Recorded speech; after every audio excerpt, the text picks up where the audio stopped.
Hello dear students, good morning all of you. કેમ છો બધાય? મજામાં? તબિયત પાણી સારા બધાના?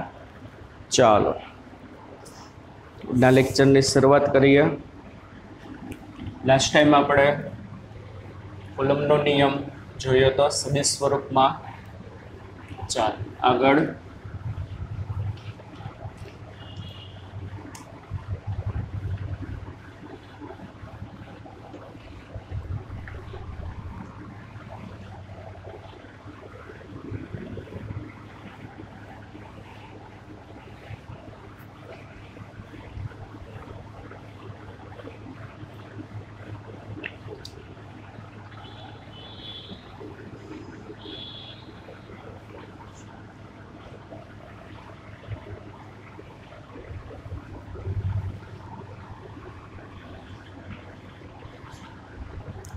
જો ઉદાહરણ નંબર 4.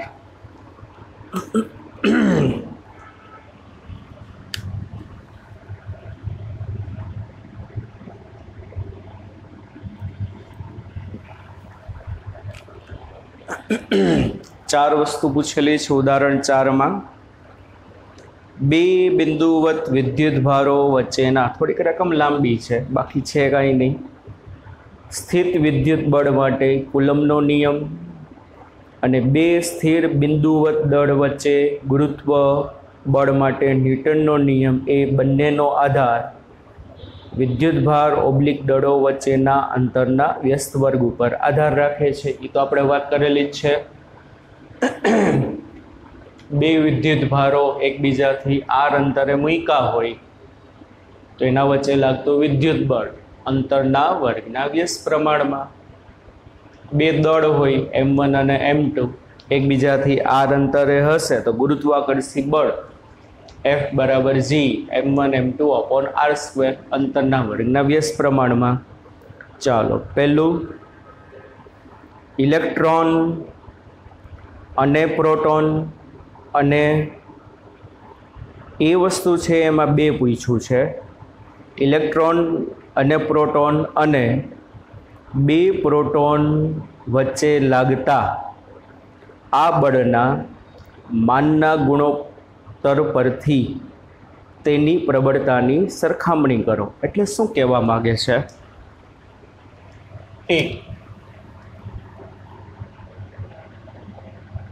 એમાં પહેલું, ઇલેક્ટ્રોન અને પ્રોટોન એકબીજાથી માની લ્યો આર અંતરે મૂક્યા છે તો એના વચ્ચે લાગતું વિદ્યુત બળ અને એના વચ્ચે લાગતું ગુરુત્વાકર્ષી બળ એનો ગુણોત્તર એની સરખામણી કરવાની છે. બરાબર. દાખલા તરીકે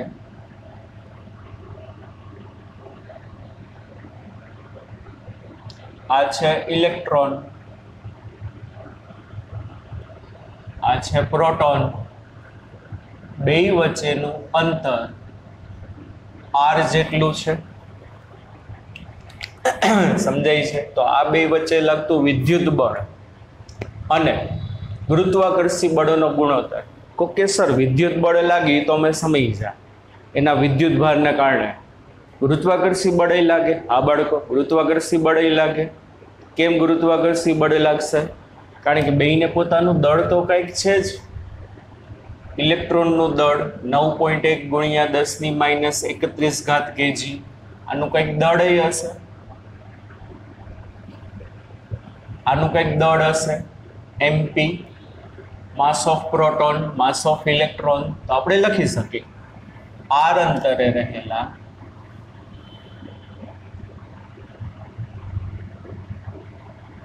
ઇલેક્ટ્રોન અને પ્રોટોન વચ્ચે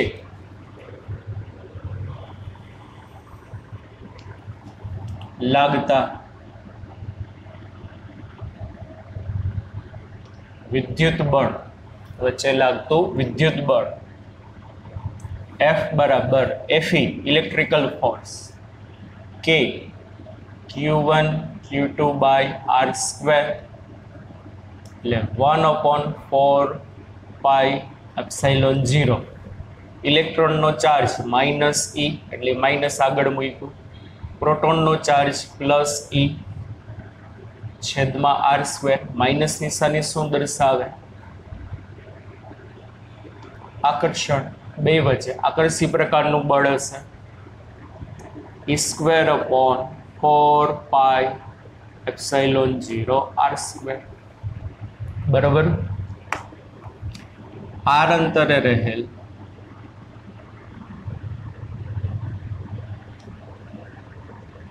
ઇલેક્ટ્રોન અને પ્રોટોન વચ્ચે લાગતું ગુરુત્વાકર્ષી બળ, બોલો બાળકો, FG gravitational force, G m1 m2 by r square minus G me mp mass of electron mass of proton by r square. Minus નિશાની શું દર્શાવે? આકર્ષણ. ઓલવેઝ આકર્ષી બળ જ હશે, પણ આપણે તો એના મૂલ્યનો ગુણોત્તર લેવાનો છે. આકર્ષણ અપાકર્ષણ ડઝન્ટ મેટર. ચાલો તો શું થશે? માટે FB by FG, FE by FG એના મૂલ્યનો ગુણોત્તર લેવાનો મનાંક. તો FE એટલે E square upon 4 pi epsilon 0 R square ના છેદમાં FG G me mp upon R square. બેયના છેદમાં આર સ્ક્વેર એટલે આર સ્ક્વેર કેન્સલ. અંશનો છેદ છેદમાં જશે એટલે ગુણોત્તર FE બાય FG બરાબર E square upon 4 pi epsilon 0. શું થશે? 4 પાઈ એપ્સાઇલોન 0 G MEMP.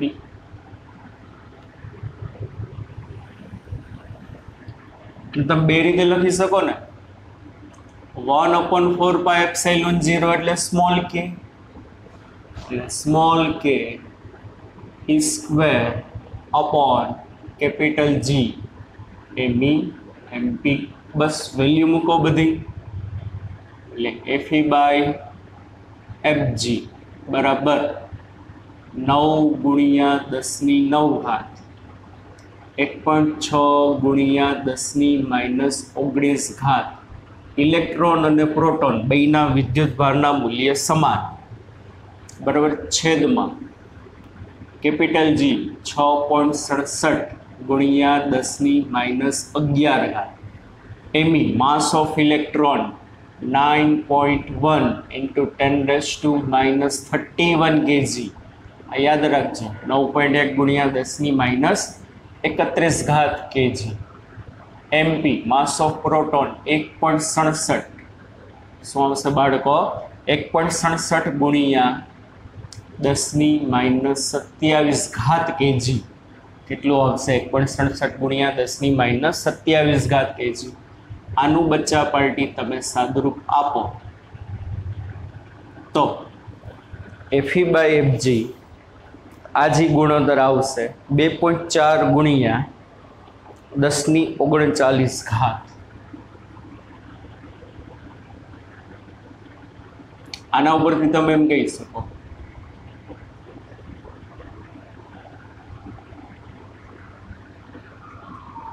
આનો મતલબ કોઈ કહેશે આર અંતરે રહેલા ઇલેક્ટ્રોન અને પ્રોટોન વચ્ચે લાગતું વિદ્યુત બળ છે ને, વિદ્યુત બળ એ ગુરુત્વાકર્ષી બળ કરતા આટલા ગણું છે. Can you imagine?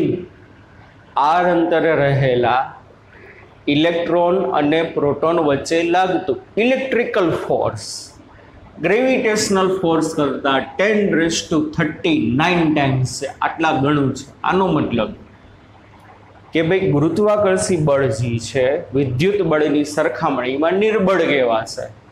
કારણ કે આર અંતરે ઇલેક્ટ્રોન અને પ્રોટોન વચ્ચે લાગતું ઇલેક્ટ્રિકલ ફોર્સ ગ્રેવિટેશનલ ફોર્સ કરતાં કેટલા ગણું છે? 10⁻39 ગણું. માની લો ગ્રેવિટેશનલ ફોર્સ 1 ન્યૂટન હોય તો ઇલેક્ટ્રિકલ ફોર્સ કેટલું હશે? 2.4 ગુણ્યા 10⁻39 ન્યૂટન. સમજાણું કે નહીં બાળકો?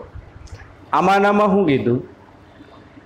બે પ્રોટોન વચ્ચે લાગતું આ માનનો ગુણોત્તર. પહેલું હતું, પહેલામાં બીજું, આર અંતરે રહેલા, આમાં બે ઇલેક્ટ્રોન અને પ્રોટોન હતો, ઇલેક્ટ્રોન અને પ્રોટોન હતો, પણ આર અંતરે રહેલ પ્રોટોન વચ્ચે લાગતા આ બળોનો ગુણોત્તર. કોઈ કહેશો બાળકો શું થશે? આ સૂત્ર તો એઝ ઇટ ઇઝ આવશે, કારણ કે અહીંયા આવશે પ્રોટોન ગુણ્યા પ્રોટોન. શું આવશે અહીંયા? પ્રોટોનનો વિદ્યુતભાર ગુણ્યા પ્રોટોનનો વિદ્યુતભાર, એટલે E square as it is આવશે. પણ અપાકર્ષણ થશે એટલે પ્લસ નિશાની, પણ મારે તો મૂલ્યનો ગુણોત્તર લેવાનો છે, એટલે આ આવશે કે E સ્ક્વેરના છેદમાં R સ્ક્વેર. અહીંયા શું આવશે બાળકો? બે પ્રોટોન વચ્ચે લાગતો ગુરુત્વાકર્ષી બળ કેપિટલ G, MP આવશે. શું આવશે અહીંયા બાળકો? MEMP ની બદલે MP, બાકી બધું એઝ ઇટ ઇઝ. તો શું થશે ગુણોત્તર? FE/FG ઇઝ ઇક્વલ ટુ કે E સ્ક્વેર ના છેદમાં G MP. આ સૂત્ર બીજી વખત લખવાની જરૂર નથી, બસ બધી વેલ્યુ મૂકી દેવાની. આગળ G મૂકી હતી 9 ગુણ્યા 10⁹, 1.6 ગુણ્યા 10⁻19 પણ એનો સ્ક્વેર ના છેદમાં 6.67 ગુણ્યા 10⁻11 MP ગુણ્યા MP એનો વર્ગ 1.67 ગુણ્યા 10⁻27 નો વર્ગ. તો FE બરાબર આનું તમે સાદુરૂપ આપશો તો બાળકો 1.3 ગુણ્યા 10⁻36 FG. આનો મિનિંગ શું? આર અંતરે રહેલા બે પ્રોટોન વચ્ચે લાગતું વિદ્યુત બળ એ બે પ્રોટોન વચ્ચે લાગતા ગુરુત્વાકર્ષી બળ કરતા 10⁻36 ગણું હશે. કેટલા ગણું હશે બાળકો? 10⁻36 ગણું. ચાલો રેડી. ચાલો બીજું શું કીધું છે? ઇલેક્ટ્રોન અને પ્રોટોન એમાં બી 1 એંગસ્ટ્રોમ જેટલા દૂર હોય. હવે આ તો ખબર જ હોય, 1 એંગસ્ટ્રોમ મતલબ 10⁻10 મીટર જેટલા દૂર હોય ત્યારે તેમના પરસ્પર આકર્ષણ બળથી ઉદ્ભવતા ઇલેક્ટ્રોન અને પ્રોટોનના પ્રવેગ કેટલા હશે? ચાલો શું કીધું છે? બીમાં પાછી બે વસ્તુ પૂછી, તો હવે કહી શકીશું. જુઓ બાળકો, આ ઇલેક્ટ્રોન અને પ્રોટોન બે વચ્ચેનું આ જે અંતર છે R 1 એંગસ્ટ્રોમ જેટલું છે, 10⁻10 મીટર. તો આટલા અંતરે જ્યારે બે જણા હોય ને ત્યારે ઇલેક્ટ્રોનનો પ્રવેગ કેટલો અને પ્રોટોનનો પ્રવેગ કેટલો? સિમ્પલ. તો બાળકો પહેલું કામ શું કરવું પડે? બળ ગોતવું પડે. બળ ઉપરથી પ્રવેગ મળી જશે, F બરાબર ma. તો આમ કહી શકું 1 એંગસ્ટ્રોમ અંતરે રહેલા ઇલેક્ટ્રોન અને પ્રોટોન વચ્ચે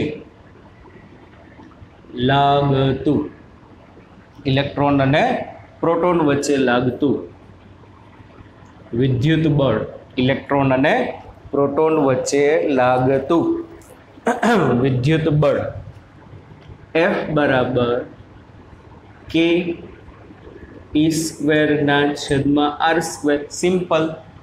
1/4πε0 Q1 Q2/R સ્ક્વેર. બહુ લાંબુ નથી લખતા, માટે F બરાબર 9 ગુણ્યા 10⁹ એને ગુણ્યા 1.6 ગુણ્યા 10⁻19 Q1 Q2 ઇલેક્ટ્રોનનો ચાર્જ ગુણ્યા પ્રોટોનનો ચાર્જ બે સરખા જ હોય એટલે એનો વર્ગ 1 એંગસ્ટ્રોમ જેટલું અંતર એટલે 10⁻10 નો વર્ગ.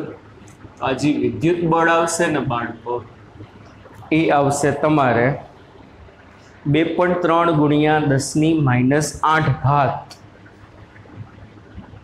2.3 ગુણ્યા 10⁻8 ન્યૂટન. ઇલેક્ટ્રોન અને પ્રોટોન જો એકબીજાથી 1 એંગસ્ટ્રોમ અંતરે રહેલા હોય તો બે વચ્ચે લાગતું વિદ્યુત બળ 2.3 ગુણ્યા 10⁻8 ન્યૂટન હોય. તો હવે એનો પ્રવેગ સિમ્પલ, ઇલેક્ટ્રોનનો પ્રવેગ, ચાલો F બરાબર ma, તો અહીંયા Fe, અહીંયા માસ ઓફ ઇલેક્ટ્રોન, અહીંયા acceleration of electron. therefore acceleration of electron is equal to Fe by m. કેટલું બળ લાગ્યું? 2.3 ગુણ્યા 10⁻8 ના છેદમાં માસ ઓફ ઇલેક્ટ્રોન 9.1 into 10⁻31. તો ઇલેક્ટ્રોન કેટલા પ્રવેગથી ગતિ કરશે? તો કે 2.5 ગુણ્યા 10⁻22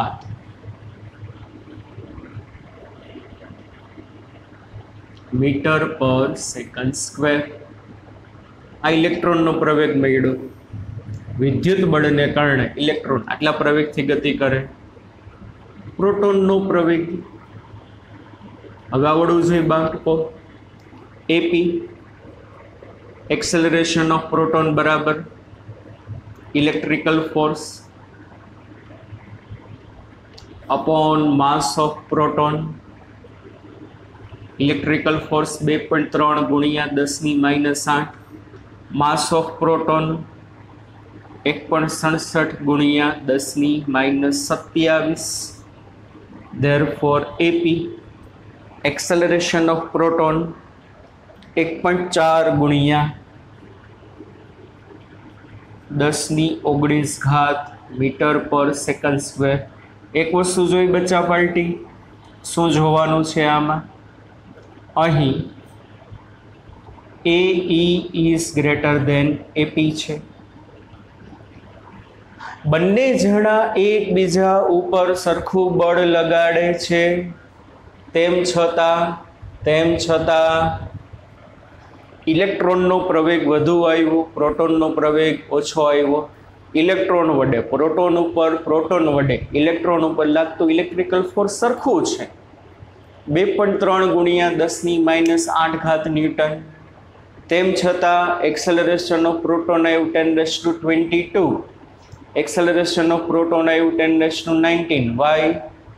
તમારી જાતે જવાબ મનમાં આપો. સિમ્પલ લોજિક છે. બળ સરખું છે પણ ઇલેક્ટ્રોન હલકો છે. ઇલેક્ટ્રોનનું દળ છે -31, પ્રોટોનનું દળ છે -27, એટલે પ્રોટોન ભારે કહેવાય. બળ બે ઉપર સરખા છે, સરખું બળ લાગે છે, તેમ છતાં ઇલેક્ટ્રોનનો પ્રવેગ વધુ આવ્યો કારણ કે ઇલેક્ટ્રોન પ્રોટોન કરતાં દળમાં હલકો છે. એના માટે E ગ્રેટર દેન AP છે, કારણ કે mass of electron is less than mass of proton. Ready બાળકો? ચાલો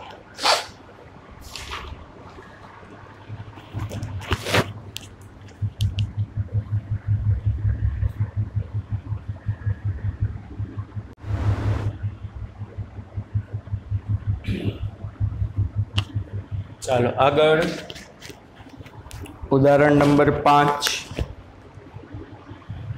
ઉદાહરણ 5માં અમુક બાળકોને આકૃતિ સરખી દોરેલી નહીં આવી હોય, બરોબર? મે બી જૂની બુક છે, એમાં ઘણી બધી પ્રિન્ટ મિસ્ટેક હશે આકૃતિમાં.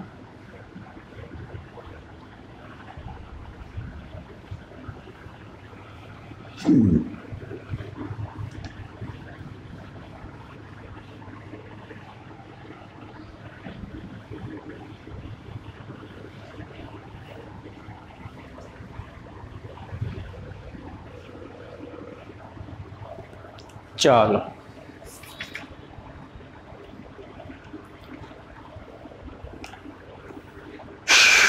શું કીધું છે ઉદાહરણ 5 માં? તો આ પહેલી આકૃતિ આ રીતની છે.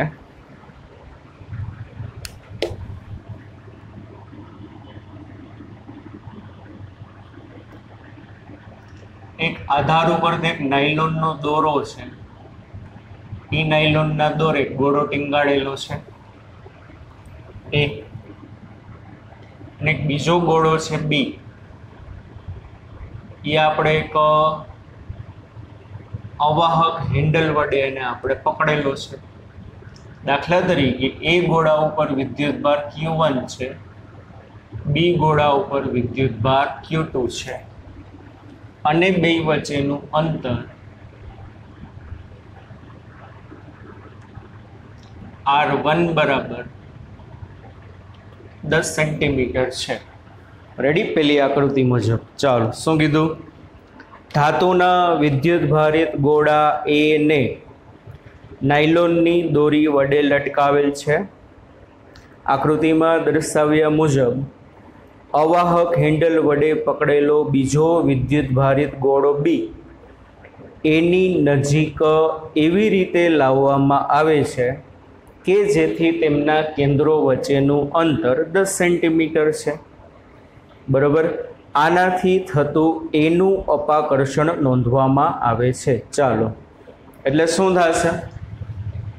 ખબર નથી કેટલો વિદ્યુત ભાર છે, પણ બે ઉપર પોઝિટિવ ચાર્જ છે, એટલે એ ગોળાથી બી ગોળો તમે 10 સેન્ટીમીટર દૂર રાખો એટલે બે વચ્ચે અપાકર્ષણ થાય.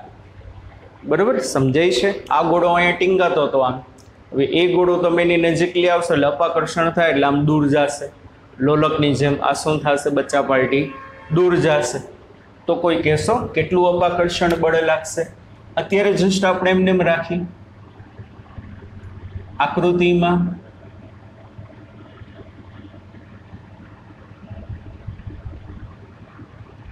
દર્શાવેલ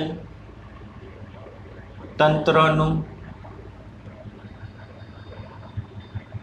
વિદ્યુત બળ F બરાબર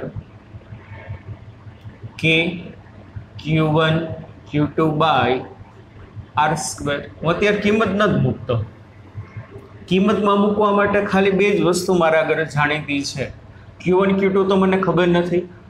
K ની મૂલ્ય 9 ગુણ્યા 10 ની 9 ઘાત, અને R કેટલું છે? બે વચ્ચેનું અંતર 10 સેન્ટીમીટર, 10 ગુણ્યા 10 ની -2. પણ વેલ્યુ અત્યારે મૂકતા નથી, છેલ્લે જોયું જશે. આને સમીકરણ 1 કહી દઈ. ચાલો આગળ શું કહે છે?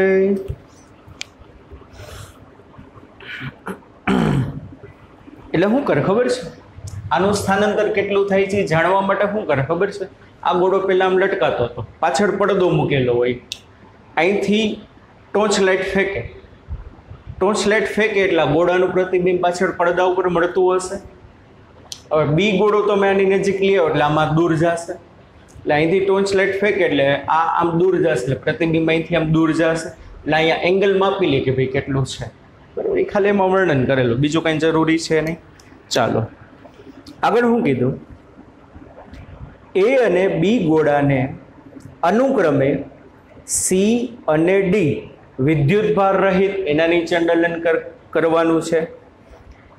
એનો સંપર્ક સી આરે કર્યો, બીનો સંપર્ક ડી આરે કર્યો, પણ બે જી નવા ગોળા બાળકો આવ્યા ને સી અને ડી, એ બે વિદ્યુતભાર રહિત છે કે એ અને બી ગોળાને અનુક્રમે સી અને ડી વિદ્યુતભાર રહિત ગોળા સાથે આકૃતિમાં દર્શાવ્યા મુજબ સ્પર્શ કરવામાં આવે છે.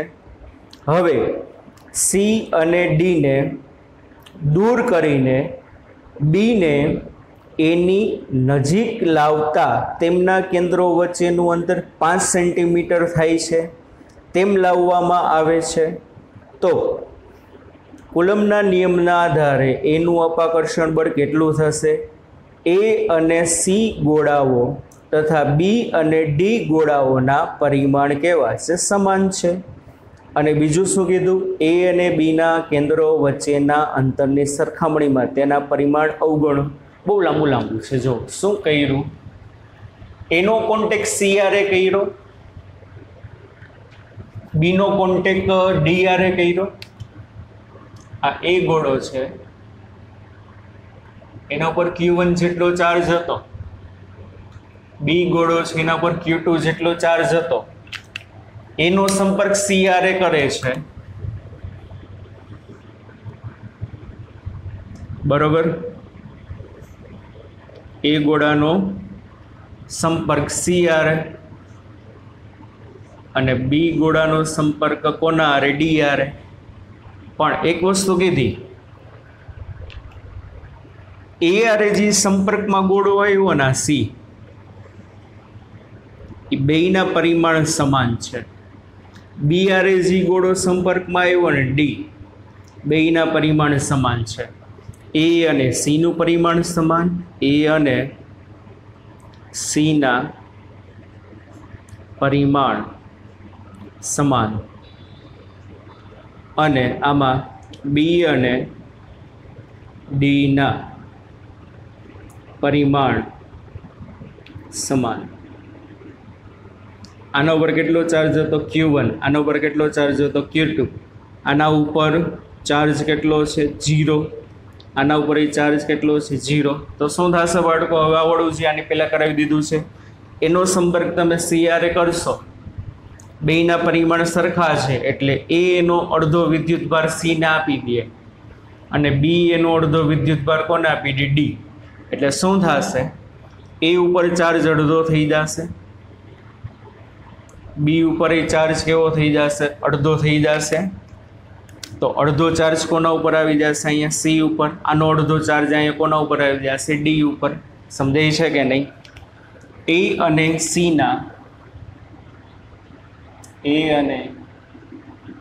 ના પરિમાણ સમાન હોવાથી સંપર્ક બાદ A પર રહેલ વિદ્યુત ભાર, બાળકો A ઉપર કેટલો વિદ્યુત ભાર હશે? પહેલા કેટલો હતો? Q1. હવે કેટલો હશે? Q1 dash. પહેલા કરતા અડધો થઈ જશે, કારણ કે અડધો ચાર્જ એનાને આપી દીધો હશે. તથા બી અને ડી ના પરિમાણ સમાન હોવાથી બી નો સંપર્ક જે ગોળારે કર્યો એ બેયના પરિમાણ સમાન છે, તથા બી અને ડી ના પરિમાણ સમાન હોવાથી સંપર્ક બાદ બી પર રહેલો વિદ્યુતભાર, ડી ઉપર શરૂઆતમાં Q2 હતો, સંપર્ક બાદ Q2 ડેશ બરાબર શું થશે? Q2/2. એટલે બે ઉપર વિદ્યુતભાર અડધો અડધો થઈ જશે. એક બીજી વસ્તુ જોઈ બાળકો, એમાં શું કીધું? સંપર્ક બાદ શું કરવામાં આવે છે?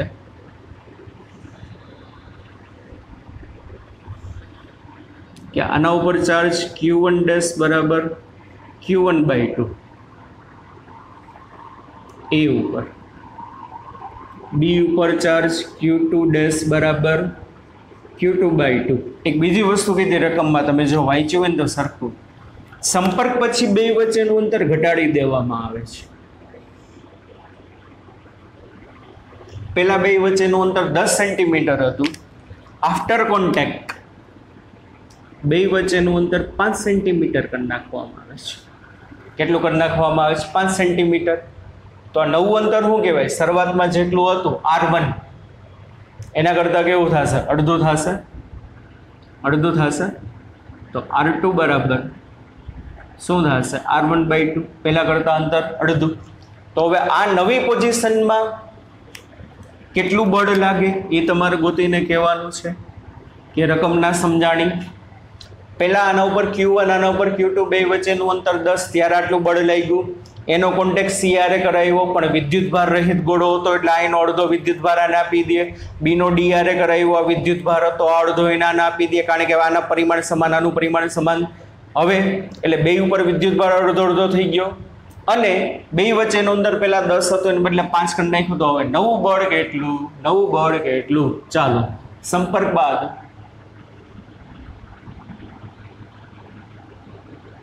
A અને B વચ્ચે લાગતું બળ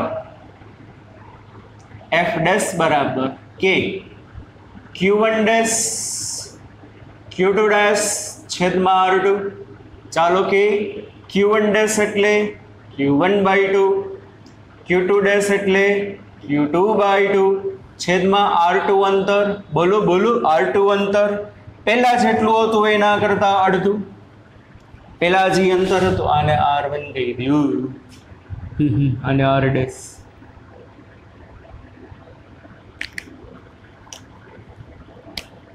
એટલે R ડેશ બરાબર R/2 એટલે નવું અંતર જે છે પેલા અંતર કરતા અડધું આનો વર્ગ હો ભાઈ એટલે R1 ડેશ R ડેશ એટલે R/2 નો સ્ક્વેર ધ્યાન રાખજો ભાઈ કે Q1 Q2/4 ના છેદમાં R²/4 બેના છેદમાં 4 4 કેન્સલ તો કે Q1 Q2/R². તો આ શું આવ્યું બાળકો? F ડેશ બરાબર F જ આવ્યું.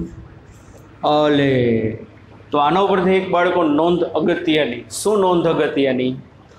જો બે વિદ્યુત ભારોનું મૂલ્ય અડધું કરવામાં આવે અને તેમની વચ્ચેના અંતર પણ અડધા કરવામાં આવે, શરૂઆતમાં બે વિદ્યુત ભારનું જેટલું મૂલ્ય હોય એ અડધું કરી નાખો અને તેમના વચ્ચેનું અંતર જો તમે અડધું કરો ને તો શરૂઆતમાં જેટલું બળ લાગતું હતું અંતિમ બળ એટલું જ લાગે. તો નીચે એક નોંધ લખવાની છે. જો બે વિદ્યુત ભારોના મૂલ્યો શરૂઆતના મૂલ્ય કરતાં અડધા કરવામાં આવે તથા તેમની વચ્ચેનું અંતર પણ અડધું કરવામાં આવે તો બળનું અંતિમ મૂલ્ય શરૂઆતના મૂલ્ય જેટલું જ હશે. સમજાવવાનું બાળકો?